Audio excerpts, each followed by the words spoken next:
भावना मांडू नकोस बाजारात, लोकांच्या हसण्याचं कारण होतं. तुझ्या डोळ्यातल्या आसवांना सुद्धा तुझ्या डोळ्यातल्या आसवांना सुद्धा स्वतःच पिऊन लढावं लागतं. राईट. म्हणजे आता मी काय करू, परीक्षात पुढे गेली, घरचा सपोर्ट नाहीये, माझं हेच होत नाही, तेच होत नाही, ह्याच्याकडे काही लक्ष देऊ नका. आमच्या स्ट्रॅटेजी ऐकून तुम्ही मार्गदर्शन नक्की घ्या, मात्र तुमची स्वतःची स्ट्रॅटेजी कशी डेव्हलप करता येईल ह्याकडे तुम्ही सगळ्यात जास्त लक्ष द्या. तो जो शेवटचा रिझल्टचा दिवस असतो ना, तो तुम्हाला सगळं तुमच्या मेहनतीचं, टोमण्यांचं, नातेवाईकांच्या बोलण्याचं किंवा जे काही तुमच्यावरती अन्याय झाला असेल ह्या प्रोसेसमध्ये, ह्या सगळ्याचं यश तो शेवटचा दिवस तुम्हाला देतो. करुणी जावे असेही काही दुनियेतून या जाताना, गहिवर यावा जगास साऱ्या निरोप शेवट देताना.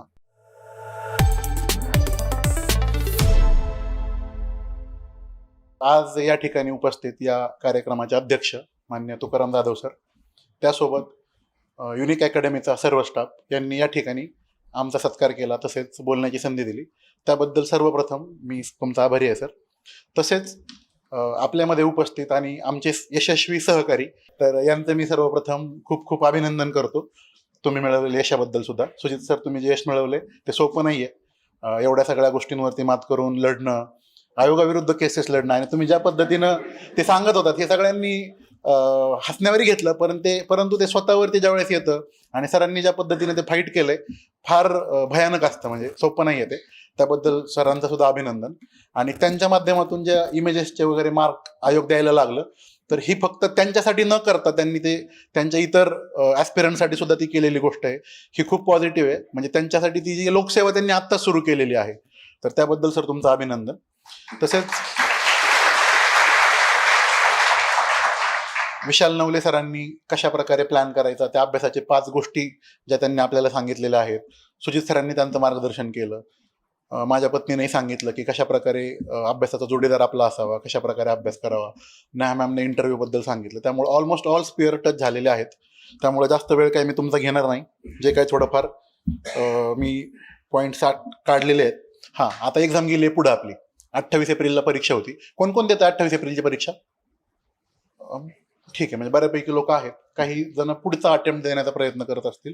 2025चा जो रिटर्न आहे, तरी पण 28 एप्रिलची परीक्षा पुढे गेली म्हणून थकून जाऊन हरवून आता काय करू, माझ्याकडे वेळ हातामध्ये, किंवा आता माझी परीक्षा पुढे गेली, मी काय करू, असं रडत बसण्यात काही पॉईंट नाही आहे. त्याच्यासाठी मला वाटतं त्या तुमच्या ज्या फिलिंग्ज आहेत त्या इतर कोणाला सांगण्यापेक्षा तुम्ही मेहनत कशी करता येईल जास्तीत जास्त त्याच्याकडे लक्ष द्या. त्याच्यासाठी मी 1-2 वाक्य लिहून आणलेले आहेत की भावना मांडू नकोस बाजारात, भावना मांडू नकोस बाजारात, लोकांच्या हसण्याचं कारण होतं. भावना मांडू नकोस बाजारात, लोकांच्या हसण्याचं कारण होतं. तुझ्या डोळ्यातल्या आसवांना सुद्धा स्वतःच पिऊन लढावं लागतं. राईट. म्हणजे ते लक्षात घ्या की खचून जाऊन किंवा आता मी काय करू, परीक्षात पुढे गेली, घरचा सपोर्ट नाहीये, माझं हेच होत नाही, तेच होत नाही, ह्याच्याकडे काही लक्ष देऊ नका. मी फर्स्ट डे म्हणजे मी IT मध्ये काम केलं, मी इंजिनिअरिंग केलं, पुढे 5 वर्ष IT चांगल्या सेक्टरमध्ये 6 फिगर सॅलरी असलेली नोकरी केली, ती सोडली, पुन्हा अभ्यास सुरू केला, परत करोनामध्ये नोकरी केली. हे सगळं part and parcel of life आहे. ते ऑलरेडी माझं सांगून झालेलं आहे आणि ते तुमच्या युट्यूबच्या चॅनलवर ते अवेलेबल सुद्धा आहे. त्यापेक्षा तुम्हाला आमच्या स्ट्रॅटेजी ऐकून तुम्ही मार्गदर्शन नक्की घ्या, मात्र तुमची स्वतःची स्ट्रॅटेजी कशी डेव्हलप करता येईल ह्याकडे तुम्ही सगळ्यात जास्त लक्ष द्या. आपल्या आई वडिलांच्या मेहनतीकडे लक्ष द्या. म्हणजे माझे वडील रिटायर्ड शिक्षक आहेत, रयत शिक्षण संस्थेमध्ये ते शिक्षक होते, रिटायर्ड झालेले आहेत. घरचं वेल टू डू आहे, सगळं शेती व्यवस्थित आहे, घरी दूधधंदा आहे. मात्र आजही सकाळी उठल्यापासून, आणि हे प्रत्येक भाषणात रिपीट करतोय बरं का, कारण काय की तुमच्या आई वडील सुद्धा त्याच लेवलची मेहनत करतायत हे आम्हाला माहिती आहे, आणि त्या मेहनतीला तुम्ही कुठेतरी न्याय देण्याचा प्रयत्न करा. आपल्यापैकी मला वाटतं मोस्ट ऑफ द लोक सिरियस असतील, कारण एवढा वेळ ते ऐकून घेत आहेत या सगळ्या गोष्टी. त्यामुळे आपल्या आई वडिलांच्या मेहनतीकडे, आपल्या भावाच्या मेहनतीकडे, किंवा आपल्याला जे कोण फायनान्शियल मेंटल सपोर्ट करते त्यांच्या मेहनतीकडे कृपया दुर्लक्ष करू नका. त्याला न्याय द्या. रुपयानं रुपयाचं तुम्ही देणं लागतं हे तुम्ही लक्षात घ्या. आणि हेच वाक्य मी लास्ट टाइम पण बोललेलो आहे, पण ते काय आहे की लोक सिरियसली घेत नाहीत तेवढं. माझे वडील आजही घरी गेल्यानंतर मी पाहतो सकाळी उठल्यापासून रात्री झोपेपर्यंत सातत्यानं शेतामध्ये असेल किंवा गोठ्यामध्ये असेल, शेण भरणं असण्यापासून सगळं, जनावरं धुणं असेल, गाया म्हशी धुणं असेल, हे सगळं सातत्यानं कंटिन्युटीनं करत राहतात. म्हणजे आम्हाला लाज वाटते कधी कधी की त्यांचं वय आता जवळपास 70च्या घरात गेलेलं आहे आणि ते एवढ्या मेहनत करतात. आम्ही घरी 4 व्हीलर ड्राईव्ह करत जातो आणि अरे दमलो बरं का, मी आता मी आराम करतो जरा, ते असं होतं. असं काही करू नका. आता थोडंसं आम्ही सक्सेसफुल झाल्यामुळे थोडं लिबर्टी आम्ही घेतो त्याच्या बाबतीत, पण कृपया तुम्ही तोपर्यंत काही तशी लिबर्टी घेऊ नका, मेहनत करा. आणि तो जो शेवटचा रिझल्टचा दिवस असतो ना, तो तुम्हाला सगळं तुमच्या मेहनतीचं, टोमण्यांचं, नातेवाईकांच्या बोलण्याचं, किंवा जे काही तुमच्यावरती अन्याय झाला असेल ह्या प्रोसेसमध्ये, ह्या सगळ्याचं यश तो शेवटचा दिवस तुम्हाला देतो.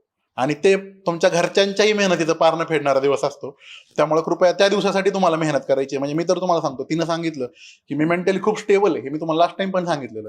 माझ्यावरती एक्सटर्नल फॅक्टर्सचं जास्त काय इम्पॅक्ट होत नाही, कारण जी लोक आपल्याला मॅटरच करत नाही त्यांनी बोललेल्या शब्दांचा काय आपल्याला फरक पडतो. असे म्हणजे माझे नातेवाईक पण असे आहेत ना माझे, की मला बोलायला घाबरतात. कारण मी कधी काय उलटं बोलायला सांगता येत नाही. कारण माहिती आहे ना, म्हणजे प्रोसेस तुमचं कसं आहे, तुमचे पैसे पुरवणारे तुमचे आई वडील आहेत, आणि मग कोणतं कुजराव तुम्हाला बोलण्याचं कारण आहे.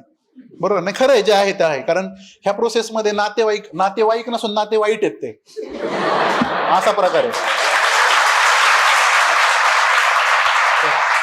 आता आजही आम्ही दोघं सिलेक्ट झालोय ना, आम्हाला माहिती आहे की बऱ्याच लोकांना त्याची जळजळ आहे, परंतु त्या तोंडावरती तशी नाही तुमच्या बाबतीत हे होणार आहे. म्हणजे मी काय सांगतोय की मी तिथं बसलेलो होतो ना, त्यावेळेस तुमच्यासारखं इथं ऐकायचो, पण इथलं पण काहीतरी आता सिलेक्ट झाल्यानंतर काय गोष्टी घडतात. पत्नी आणि मी बोलत असतो घरी की प्रत्येकालाच तो काय आनंद होतो असं नसतं, पण दाखवायला जमत नाही ना.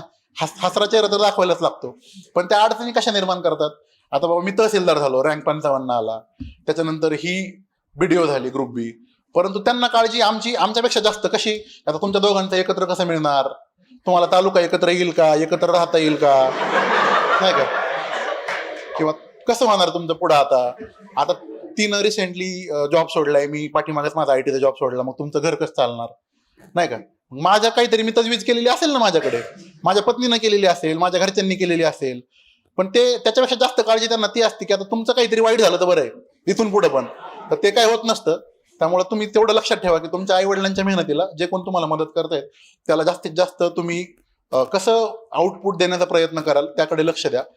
त्यासोबत मला असं वाटतं ही प्रोसेस ही लेंदी प्रोसेस आहे. म्हणजे माझ्या ह्या प्रोसेसमध्ये येण्याच्या वेळेस सर माझ्या आई वडिलांनी मला ते सांगितलेलं. मी थोडासा त्यावेळेस इम्पेशंट होतो. IT मध्ये नोकरी करायची सवय होती, पैसा चांगला मिळायचा, 6 फिगर सॅलरी होती. त्यांना वाटायचं हे सगळं सोडून एक थोडंसं अनसर्टन क्षेत्राकडे चाललंय, आणि लहानपणापासून शाळेमध्ये पहिला नंबर येण्याची सवय असेल, वेगवेगळ्या स्पर्धा परीक्षांमध्ये यशस्वी होण्याची ते जे यश मिळालेलं होतं, तर ह्या क्षेत्रामध्ये अचानक पहिल्याच वर्षी यश मिळेल किंवा 2 वर्षात मिळेल अशी ही प्रोसेस नाहीये. म्हणजे तुम्हाला दिसतात ती बोटावरती मोजण्याजोगी लोक असतात जी पहिल्या वर्षी दुसऱ्या वर्षी यशस्वी होतात, त्यांचं अभिनंदनच आहे 100%, त्यांची मेहनत आहे त्याच्यामध्ये. मात्र बऱ्यापैकी लोक ही 5 वर्ष 6 वर्ष 7 वर्ष 10 वर्ष अशी ह्या क्षेत्रामध्ये लागतात. तर तेवढी तुमची सहन करण्याची कॅपॅसिटी आहे का, स्वतःवरती तेवढा विश्वास आहे का, स्वतः तेवढा इनपुट आउटपुट देतोय का आपण त्याच्यामध्ये, ह्याचा सातत्याने विचार ठेवा. MPSC परीक्षा, जसं मॅडमने सांगितलं, MPSC परीक्षा म्हणजे आयुष्य नाही, it's a part of life. त्यामुळं कधी कधी मी डिमोटिवेट नाही करत आहे, पण रियालिटी सांगतोय, तुमच्याकडे प्लॅन बी हा रेडी असणं गरजेचं आहे. बरोबर ना, की आता तुमचं ग्रॅज्युएशन कोणाचं इंजिनिअरिंग झालं, BSc झालं, BCom झालं, जे काही झालं असेल, पण समजा इन केस आपल्याला ह्याच्यातनं यश नाही मिळालं, तर पुढच्या 3-4-5 वर्षानंतर आपल्यासाठी कोणतं करिअर निवडायचं आहे ह्याचा विचार आत्तापासून करून ठेवा. त्या दृष्टीनं जर तुम्हाला थोडेफार प्रयत्न डेली 10-15 मिनिटं 20 मिनिटं तासभर देता आला, तर तो तुमच्या ज्ञानामध्ये भर पडणारच असणार आहे ना. जसं विशाल सरांनी 8-8-8 सांगितलं, 8 तास अभ्यास, 8 तास झोपेचे आणि 8 तास बाकी. त्या 8 तास बाकीमध्ये जर तुम्हाला 15-20 मिनिटं तासभर त्या प्लॅन बी साठी देता आला, तुमच्या हॉबीजसाठी देता आला, तर मला वाटतं तुम्ही आजच भविष्याचा सुद्धा विचार करून ठेवलेला असेल. आणि जे टेन्शन येतं ना की मग आता मी काय करू, नाही फेल झालो तर काय करू, तर ते तुम्ही टाळू शकता, नाही का. तर तेवढं एक लक्षात ठेवा. त्यासोबत येणाऱ्या सर्व परीक्षा तुम्ही देण्याचा प्रयत्न करा. नक्कीच विशाल सरांनी सांगितलं त्याप्रमाणे फोकस एका एक्झामवर ठेवा, पण परीक्षा सगळ्या द्या, जेणेकरून तुम्हाला बाय प्रोडक्ट मिळत जातील सरांनी सांगितल्याप्रमाणे. आणि ते बाय प्रोडक्ट मिळाल्यामुळे काय होतं की तुमचं जे टेन्शन येतं ना, इकॉनॉमिक टेन्शन असेल किंवा मला यशच मिळत नाहीये बाबा, ते टेन्शन असेल, तर ते दूर होण्यासाठी मदत होते. आणि शेवटी स्वतः फायनान्शियल इंडिपेंडंट होऊन तो अभ्यास करण्यामध्ये जी मजा आहे ती वेगळीच आहे. म्हणजे कोणी तुम्हाला टोमणे नाही मारू शकत, कोणी तुम्हाला काही कमी लिखू शकत नाही. तुमच्यासोबतच्या मित्रांपेक्षा तुम्ही बऱ्यापैकी फायनान्शियली स्टेबल असल्यामुळे ते टेन्शन कमी येतं. नो डाऊट वेळ मॅनेज करायला प्रॉब्लेम असतो, परंतु ते मॅनेजेबल आहे, कारण हिनं करून दाखवलेलं आहे. सुट्ट्या मिळतात किंवा तुम्ही तेवढा मग तेव्हा तुम्हाला वेळेची खरी किंमत कळते की माझ्याकडे वेळ कमी आहे, तर तो जास्तीत जास्त युटिलाइज मला कसा करायचा आहे. त्यानंतर आता लवकरच संपवतो. आमच्या यशामध्ये सहभागी आमचे कुटुंबीय असतील, म्हणजे माझे आई वडील, माझे दादा वहिनी, माझे सासू सासरे म्हणजे इच्छा आई वडील आहेत, त्यांचे पॅरेंट्स आहेत सगळे, त्यांचे पाहुणे, त्याचसोबत आमचे सगळे गुरुजन म्हणजे इन्क्लुडिंग युनिकचे हर्षल सर असतील किंवा युनिकची सगळी टीम असेल. हर्षल सरांनी तर इंटरव्ह्यूच्या गायडन्समध्ये आम्हाला तेव्हा सांगितलं होतं की सागर, 2 लोक सिलेक्ट होण्याची परंपरा म्हणजे नवरा बायको सिलेक्ट होण्याची परंपरा सुरू झालेली आहे आणि तुम्ही ह्या वर्षी ती कंटिन्यू ठेवा. तर सर आम्ही ती कंटिन्यू ठेवू शकलो तुमच्या प्रोत्साहनामुळे. तर तुमचे खूप खूप आभार त्याबाबत. आणि सगळंच आमचे मित्रजन म्हणजे मी तर 2017 साली जेव्हा ह्या प्रोसेसमध्ये आलो ना, तेव्हापासून एकही दिवस माझ्यासाठी असा नव्हता की मी सिलेक्ट होणार नाही असं मला वाटलं असेल. मला प्रत्येक दिवशी वाटत होतं की मी सिलेक्ट होणार. असं कधीच झालं नाही. हा, मी फेल झालो, मला अपयश आलं किंवा 2 मार्क कुठं कमी पडले असतील. 2020च्या इंटरव्ह्यूला जाऊन पण फायनल पोस्ट नाही मिळाली. 21चा इंटरव्ह्यू 3 मार्कांनी गेला कारण रिटर्नला मार्क्स कमी आले. आता रिटर्नचं बद्दल न बोललेलंच बरं आहे थोडंसं, जाऊ द्या आज. तर अशा काही गोष्टी आहेत की अशामुळं थोडंसं खचून गेल्यासारखं तुम्हाला वाटू शकतं, परंतु लढत राहा. आणि स्वतः जसं मॅडमने सांगितलं प्रीतीने की सेल्फ अनालिसिस, फीडबॅक मेकॅनिझम जे आहे ते स्वतः करत राहा. की आपण जे वाचतोय ते टेस्ट पेपरच्या माध्यमातून असेल किंवा आयोगाच्या प्रिव्हियस इयर क्वेश्चन पेपर असेल त्याच्या माध्यमातून टॅली करत राहा. कारण काय होतं, मी पहिल्या अटेम्प्टला जसं तुमच्यासारखंच होतो ना, की पहिल्या अटेम्प्टला फक्त वाचत बसलो आणि मग ते क्वेश्चन पेपर नाही सोडवले, एमसीक्यू नाही बघितले, त्यामुळे मग ते अंधारात तीर मारल्यासारखा खेळ होतो की आपण वाचतो पण नक्की कुठं फोकस करायचं आपल्याला कळत नाही. तर ते नक्की तेवढा फीडबॅक मेकॅनिझम स्वतःचा डेव्हलप ठेवा. येणाऱ्या सर्व परीक्षांसाठी मी तुम्हाला सर्व शुभेच्छा देतो, कारण तुम्ही यशस्वी होतालच आणि इथला युनिकचा स्टाफ तुम्हाला यशस्वी करूनच सोडेल याबद्दल मला तरी काही दुमत नाहीये. आणि नक्कीच आज तुम्हाला ऐकायची संधी मिळते. मी तुम्हाला शुभेच्छा देतो की इथे येऊन बोलण्याची संधी तुम्हाला मिळावी. आणि जाता जाता एवढंच म्हणतो की गुरु ठाकूर कवी आहेत, त्या दिवशी पण मी एक कविता म्हटली. माझी बायको मला काय म्हणते की सारखं सारखं काय ती कविता म्हणत असतो. तर मला आवडते. ती इंटरव्ह्यूच्या प्रिपरेशनमध्ये करून ठेवलेली होती. इंटरव्ह्यूला सर प्रश्न विचारायचे की तुमच्या आयुष्याचं ध्येय काय आहे किंवा लाईफकडे तुम्ही कसं बघता. मग काहीतरी एक लोकांपेक्षा हटके उत्तर तुमचं पाहिजे. म्हणजे मी तुम्हाला खरं सांगतो, खूप अभ्यास केला, खूप मेहनत केली. म्हणजे लिटरली थोडंसं विषयांतर करतो कवितेच्या अगोदर. मी गाडीवरती असं एकटा निघालो असेल ना कुठं सगळं माझ्याकडे आयटीचं करिअर होतं, मी परत ते जॉईन करू शकत होतो. तर पण तरी पण इच्छा होती की नाही सिलेक्ट व्हायचं, अपयशी नाही व्हायचं, कधीतरी सिलेक्ट व्हायचं. तर मी गाडीवरती एकटा रडायचो की तो जो माझा रिझल्टचा दिवस असेल ना, आता तुम्हाला दिसत असेल एवढा मोठा खंबीर माणूस आहे, 100 किलो तुमच्यासमोर उभं, आणि तो कसं काय रडत असेल बाबा, नाही का. पण तो जो शेवटचा दिवस होता ना की यार माझा रिझल्ट लागल्यानंतर माझ्या फिलिंग्स काय असतील, त्या फिलिंगचा अनुभव मी वारंवार अगोदर सुद्धा इमॅजिन केलेला होता. आणि मेरिट लिस्ट आल्यानंतर सुद्धा तर म्हणजे माझ्या घरच्यांना तर ते बोलणंच सुधरे ना की आनंद असतो ना शेवटी. आणि आमचा तर डबल धमाका होता.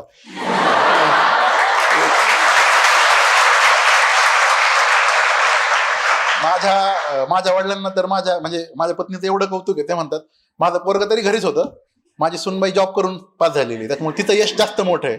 आणि नो डाऊट माझ्या यशामध्ये सुद्धा माझ्या पत्नीचा जास्त मोठा सहभाग आहे, माझ्यापेक्षा जास्त म्हटलं तरी चालेल. कारण ती लिटरली फक्त कानाला धरायचं बाकी होतं, नाहीतर ती लायब्ररीत घेऊन जाणं असेल, तिथं बसून अभ्यास करून घेणं असेल, सगळ्या नोट्स रिवाईज करून घेणं असेल किंवा टेस्ट पेपर सोडून घेणं असेल, सगळी प्रोसेस तिने माझ्याकडनं करून घेतली. मी थोडासा माणसातला माणूस आहे, मला जास्त मित्र आहेत, मला जास्त बोलायला बसायला गप्पा मारायला, चहाला बसलं तर 2-2 तास बसायचो मी मित्रांबरोबर. तर तिने ती काळजी घेतली की चहाला जरी चालला तरी ही टेस्ट पेपर बरोबर घेईल, नोट्स बरोबर घेईल, की जेणेकरून जरी बसला 2 तास तरी हे वाचत बस.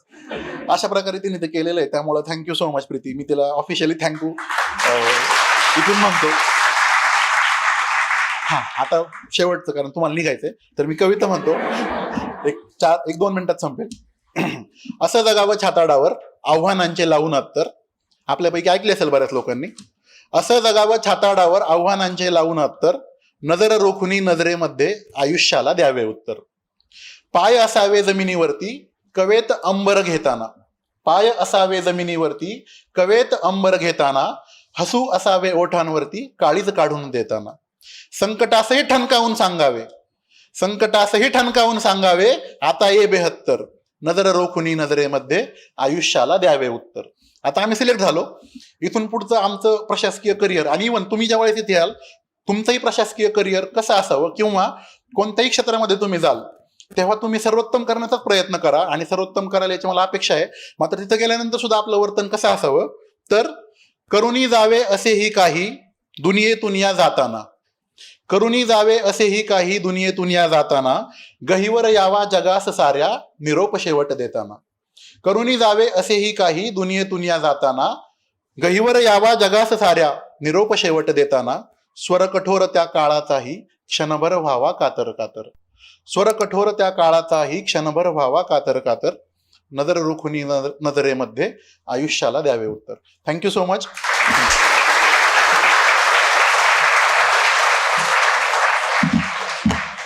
धन्यवाद सागर.